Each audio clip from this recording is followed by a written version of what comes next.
Halo semuanya, perkenalkan nama aku Muhammad Aslam Kautsar. Salam hemat. Halo semuanya, Assalamualaikum warahmatullahi wabarakatuh. Perkenalkan nama aku Muhammad Aslam Kautsar, biasanya aku dipanggil Alka, dengan nomor induk mahasiswa 140 124 142 dari kelas MB4407, jurusan Manajemen Bisnis Telekomunikasi Informatika Telkom University.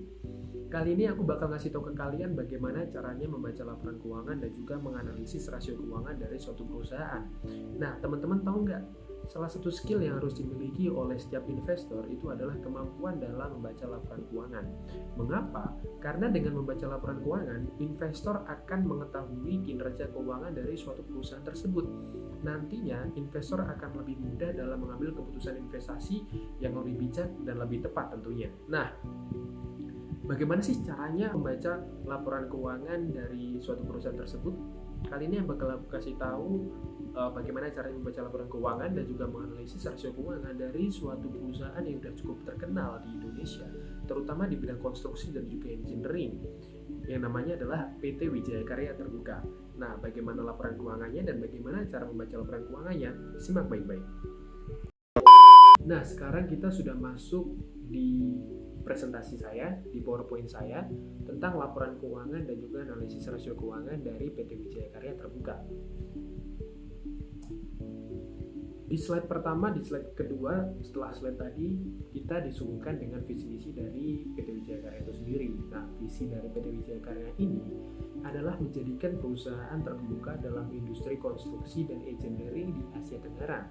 Dan misinya itu adalah mempelopori pengembangan industri konstruksi dan engineering yang berkualitas dan memenuhi kepuasan semua pihak yang berkepentingan. Dan PT Wijaya Karya juga memiliki nilai yang sejalan dengan visi dan misinya. Wika terus memprioritaskan kliennya berprestasi, berpikiran positif, dan kemampuan untuk tampil dengan kinerja komersial demi pertumbuhan yang sehat, dan di saat yang bersamaan juga mampu memenuhi seluruh keinginan dari stakeholders-nya.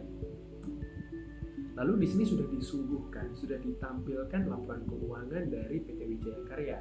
Di sini bisa kita lihat aset pada tahun 2020. Total aset lancarnya itu mencapai angka 47,90 sekian. Dan pada tahun 2019 diketahui sebesar 42,335,471 sekian. Dan bisa kita lihat juga di sini ada yang namanya aset tidak lancar, teman-teman. Nah, aset tidak lancar pada tahun 2020 itu sebesar 20,126 sekian, dan pada tahun 2019 itu mencapai angka 19,775 sekian. Dan jumlah aset atau total aset pada tahun 2020 milik PT Wijaya Karya itu mencapai angka 68 miliar, dan pada tahun 2019 itu mencapai angka 62 miliar, 62,110 sekian. Gitu ya teman-teman ya. Dan berikutnya di sini terlampir atau tertera laporan keuangan yang berisikan tentang liabilitas, teman-teman. Liabilitas dan juga ekuitas. Liabilitas dan ekuitas. Liabilitas jangka pendek, liabilitas jangka panjang, jumlah liabilitas. Nah, pada tahun 2020 teman-teman, liabilitas jangka pendek mencapai angka 44,168 sekian, dan pada tahun 2019 hanya mencapai 30,349 sekian. Jadi lebih gede pada tahun 2020 ya teman-teman ya, jumlah liabilitas jangka pendeknya. Lalu kita bisa lihat lagi nih, liabilitas jangka panjang dari PT Wijaya Karya pada tahun 2020 itu mencapai angka 7,283 sekian, dan pada tahun 2019 itu mencapai angka 12,545 sekian. Nah, dari jumlah liabilitas jangka panjangnya ini lebih gede tahun 2019 teman-teman ternyata ya. Lalu jumlah liabilitas keseluruhan dari liabilitas keseluruhan, jadi jumlah liabilitas dari PT Wijaya Karya pada tahun 2020 itu mencapai angka 51,451 sekian, dan pada tahun 2019 hanya mencapai angka 42,895 sekian, lebih gede pada tahun 2020 teman-teman. Lalu di sini ada laporan keuangan yang berisi tentang ekuitas. Nah, ekuitas pada tahun 2020 itu mencapai angka 16,657 sekian, teman-teman. Dan pada tahun 2019 mencapai angka 19,215732 sekian. Dan jumlah liabilitas dan ekuitas pada tahun 2020 itu mencapai angka 68,109 sekian, dan pada tahun 2019 itu mencapai angka 62,110 sekian teman-teman ya. Lalu di sini dilampirkan ada laporan keuangan tentang pendapatan tentang laba dari PT Wijaya Karya ini sendiri. Pendapatan bersih pada tahun 2020 mencapai angka 16,536, dan pendapatan bersih pada tahun 2019 itu mencapai angka 27,212 sekian teman-teman. Di sini juga bisa kita lihat laba kotor dari PT Wijaya Karya ini mencapai angka 1,524 sekian, dan pada tahun 2019 itu mencapai angka 3,480 sekian teman-teman. Nah, laba usahanya pada tahun 2020 milik PT Wijaya Karya mencapai angka 1,43 sekian, 1.400.000.000, dan pada tahun 2019 mencapai angka 3.694.000.000 teman-teman, laba usaha dari PT Wijaya Karya itu sendiri. Lalu bisa kita lihat laba sebelum pajak penghasilan pada tahun 2010 itu mencapai angka 310,275 sekian, 310 juta ya teman-teman ya. Dan pada tahun 2011 itu mencapai angka 2.700.000.000. Lalu kita bisa lihat lagi laba netonya atau net income pada tahun 2020 mencapai angka 300 juta, dan pada tahun 2019 mencapai angka 2 miliar. Mungkin karena faktor pandemi ya teman-teman ya. Jadi laba dari PT Wijaya Karya ini mengalami penurunan pada tahun 2020. Nah, setelah ini kita masuk di bagian menganalisis rasio keuangan. Di sini sudah kelihatan tentang current ratio. Nah, current ratio ini apa sih sebenarnya? Current ratio ini adalah pengukuran yang sering digunakan dalam berbagai industri untuk mengukur likuiditas jangka pendek dari perusahaan dengan mempertimbangkan aset yang tersedia dan liabilitas. Rumusnya adalah current asset dibagi dengan current liabilities. Nah, di sini sudah diketahui nih teman-teman. Hasil current asset pada tahun 2020 itu senilai 47, sekian, dan dibagi dengan current liabilities pada tahun 2020 sebesar 44,168 sekian, dan hasilnya menyentuh angka 1,08631 sekian. Dan pada tahun 2019 current asetnya mencapai angka 42,335 sekian, dan pada tahun 2019 pula current liabilities-nya mencapai angka 30,349,456,945, dan hasilnya 1,3949 sekian. Setelah current ratio ada yang namanya acid test ratio teman-teman. Nah, acid test ratio ini apa sih? Jadi acid test ratio ini adalah rasio keuangan yang dihitung dengan mempertimbangkan aset cepat yang dimiliki perusahaan. Rumusnya adalah current asset dikurangin inventory dan dibagi dengan current liabilities, dan didapatkan hasil sedemikian rupa. Current asset pada tahun 2020 mencapai angka 47,90 sekian, dikurangi inventory pada tahun 2020 senilai 9,813 sekian, dan dibagi dengan current liabilities senilai 44,168 sekian, dan mendapatkan hasil sebesar 47 miliar rupiah sekian pada tahun 2020. Dan pada tahun 2019 kita bisa lihat current asetnya mencapai angka 42,335 sekian, dikurangi dengan 6,84729,608 sebagai inventory-nya, dan dibagi dengan current liabilities pada tahun 2019 senilai 30,349 sekian, dan ketemulah hasil sebesar 42.335.000.000 sekian teman-teman ya. Nah, berikutnya ada yang namanya average collection period. Apa sih itu? Jadi itu adalah suatu pengukuran yang menunjukkan berapa banyaknya waktu yang diperlukan oleh sebuah perusahaan untuk merealisasikan penjualan kreditnya. Rumusnya adalah account receivable dibagi dengan daily credit sales. Nah, account receivable pada tahun 2020 itu mencapai angka 2,775 sekian, dan dibagi dengan daily credit sales-nya yang mencapai angka 16,536 sekian, dan mendapatkan hasil sebesar 0,131 sekian. Dan pada tahun 2019 account receivable-nya sebesar 2,254 sekian, dan dibagi dengan daily credit sales sebesar 27,212 sekian, dan memiliki hasil 0,082 sekian teman-teman. Lalu berikutnya ada yang namanya account receivable ratio, yaitu jumlah hutang kepada perusahaan yang dihasilkan dari perusahaan penyedia barang atau jasa secara kredit. Rumusnya adalah credit sales dibagi dengan account receivable dan ditemukan hasil sedemikian rupa. Credit sales sebesar 4,66 sekian dan account receivable sebesar 21 sekian dan mendapatkan hasil sebesar 0,0021 sekian. Lalu ada yang namanya inventory turnover. Inventory turnover itu apa sih? Jadi itu adalah jumlah hutang kepada perusahaan yang dihasilkan dari perusahaan penyedia barang atau jasa secara kredit. Rumusnya adalah COGS dibagi dengan inventory, teman-teman. Nah, COGS itu apa ya? COGS itu adalah cost of goods sold dibagi dengan inventory. Rumusnya adalah 3,386 sekian dibagi dengan 9,813,054 sekian dan memiliki hasil 0,345052 sekian, teman-teman, pada tahun 2020. Dan pada tahun 2019 COGS-nya itu mencapai angka 2,335 sekian dan dibagi dengan inventory-nya sebesar 6,854 sekian dan mendapatkan hasil 0,340790 sekian, teman-teman, pada tahun 2015. Lalu berikutnya itu ada yang namanya debt ratio. Rasio yang digunakan untuk mengukur seberapa besar perusahaan mengandalkan hutang untuk membiayai asetnya. Rumusnya adalah total debt dibagi dengan total aset. Total debt pada tahun 2020 itu mencapai angka 51,451 sekian, teman-teman, 51 miliar dibagi dengan 68 miliar.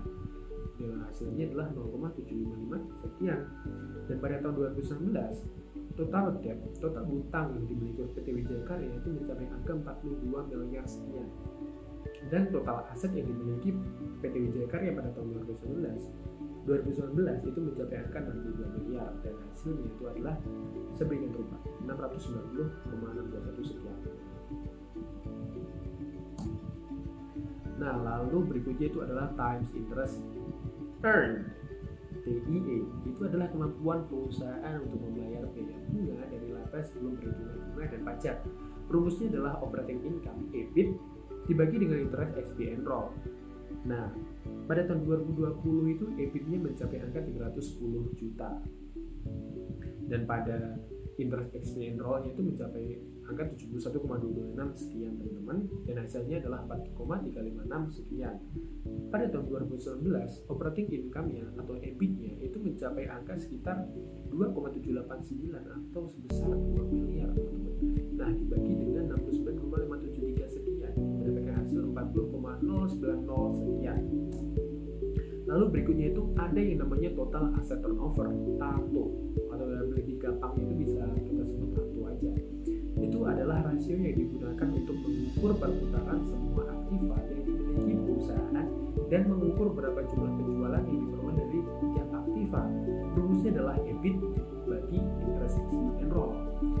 Jadi bukan hasil sedemikian rupa pada tahun 2020 mencapai hasilnya dimiliki yaitu 0,2427 sekian dan pada tahun 2019 hasilnya mencapai angka 0,43846 sekian.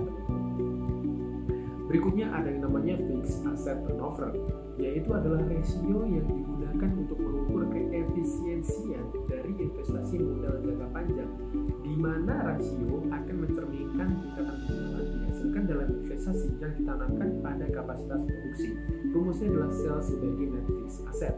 Nah, salesnya pada tahun 2020 itu mencapai angka 16 miliar sekian, dan pada tahun 2020 net fixed asset yang dimiliki oleh PT Wijaya Karya itu mencapai angka 541,97 sekian.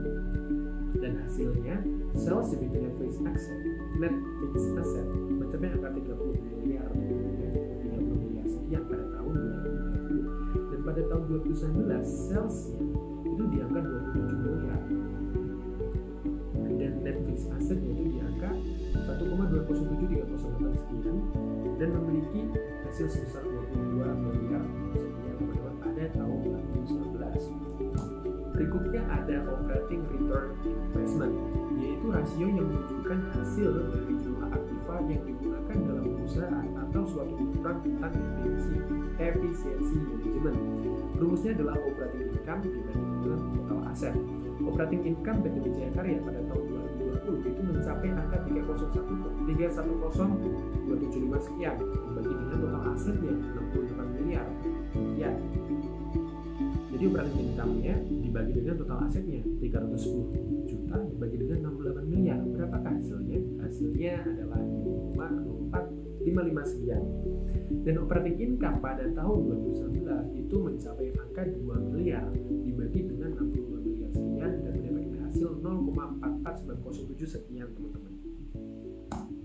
Lalu berikutnya ada yang namanya operating profit margin, yaitu adalah matriks keuangan untuk mengukur profitabilitas bisnis. Rasio profitabilitas sendiri merupakan cara untuk menilai tingkat pengembalian dari investasi perusahaan secara tepat. Nah, rumusnya adalah operating income EBIT dibagi dengan sales. EBIT-nya pada tahun 2010 itu mencapai angka 310 juta dibagi dengan 16 miliar. Sales dari PT Wijaya Karya pada tahun 2020 yang menghasilkan angka sebesar 0,018 sekian. Dan EBIT-nya pada tahun 2019 itu mencapai angka 2 miliar, teman-teman, dibagi dengan 27 miliar. Sales dari PT Wijaya Karya pada tahun 2019 dan mendapatkan hasil 0,10249 sekian. Berikutnya ada yang namanya net profit margin, yaitu rasio yang membandingkan keuntungan perusahaan dengan jumlah total uang yang dihasilkannya. Ini mengukur seberapa efektif perusahaan beroperasi. Nah, rumusnya itu adalah net income dibagi dengan sales. Net income pada tahun 2020 sebagaimana kita ketahui itu memiliki jumlah sebesar 322 juta dan salesnya pada tahun 2020 itu mencapai angka 16 miliar dan mendapatkan hasil 300 juta dibagi 16 miliar sama dengan 0,001949 sekian. Dan net income pada tahun 2019 mencapai angka 2 miliar sekian dibagi dengan sales pada tahun 2019 sejumlah 27 miliar sekian, mendapatkan hasil sebesar 0,096 sekian. Lalu berikutnya ada yang namanya return on equity (ROE), yaitu bagian dari rasio profitabilitas yang dalam pengukurannya difungsikan untuk menilai kemampuan perusahaan dalam menghasilkan laba bersih setelah pajak dari pemanfaatan modal yang dimilikinya. Rumusnya adalah net income dibagi dengan total common equity. Kita dapat mengetahui net income pada tahun 2020 itu sebesar 300 juta. Dan kita melihat total common equity PT Wijaya Karya pada tahun 2020 mencapai angka 16 miliar. Sehingga mendapatkan hasil 0,019 sekian. Dan kita lihat net income pada tahun 2019 dari PT Wijaya Karya mencapai angka 2 miliar. Dibagi dengan 19 miliar total common equity dari PT Wijaya Karya dan mendapatkan hasil 0,013583 sekian. Berikutnya ada gross profit margin. Apa sih gross profit margin itu? Gross profit margin itu adalah rasio keuangan yang digunakan manajer untuk menilai efisiensi proses produksi suatu produk yang dijual oleh perusahaan atau lebih dari satu produk. Sebuah bisnis mungkin lebih efisien dalam memproduksi dan menjual satu produk daripada yang lain. Rumusnya dari gross profit margin ini adalah gross profit dibagi dengan revenue. Sebagaimana yang kita ketahui, gross profit dari laporan keuangan PT Wijaya Karya ini mencapai angka 1 miliar sekian dibagi dengan revenue-nya dari PT Wijaya Karya pada tahun 2020 itu mencapai angka 16 miliar sekian. Dan gross profit PT Wijaya Karya pada tahun 2019 itu menyentuh angka 3 miliar sekian dan revenue-nya mencapai angka 27 miliar sekian dan hasil pada tahun 2020 itu di angka 0,092 sekian dan hasil pada tahun 2019 itu mencapai angka 0,127883 sekian. Berikutnya ada yang namanya return on asset, yaitu indikator yang mengukur seberapa baik perusahaan dalam memanfaatkan asetnya buat menghasilkan laba atau profit. Rumusnya adalah net income dibagi dengan total aset. Kita sudah tahu net income udah berkali-kali keluar di sini. Kita tahu net income pada tahun 2020 itu mencapai angka 322 juta sekian dan dibagi dengan total asetnya 68 miliar sekian dengan hasil 0,004732 sekian. Dan net income pada tahun 2019 itu mencapai angka 2 miliar dibagi dengan 62 miliar sama dengan 0,421989 sekian. Nah, mungkin sampai situ saja penjelasan dari aku. Nah, saran aku sebelum kalian memulai yang namanya investasi di suatu apa aja, saham, entah itu obligasi, saham, kripto, dan lain semacamnya, usahakan pertama kali yang kalian lakukan itu adalah investasi kepada diri kalian sendiri. Lebih tepatnya adalah investasi leher ke atas, perbanyak ilmu, perbanyak belajar, perbanyak ikut webinar, ikut seminar, ikut kelas online tentang saham, supaya nanti ketika kalian terjun untuk melakukan trading ataupun investasi, kalian akan sudah tahu bagaimana track kalian, bagaimana cara kalian mengatasi track-track tersebut yang akan kalian lewati. Mungkin sampai itu saja teman-teman penjelasan dari aku, semoga kalian bisa ngerti. Sekian, wassalamualaikum warahmatullahi wabarakatuh. Terima kasih semuanya.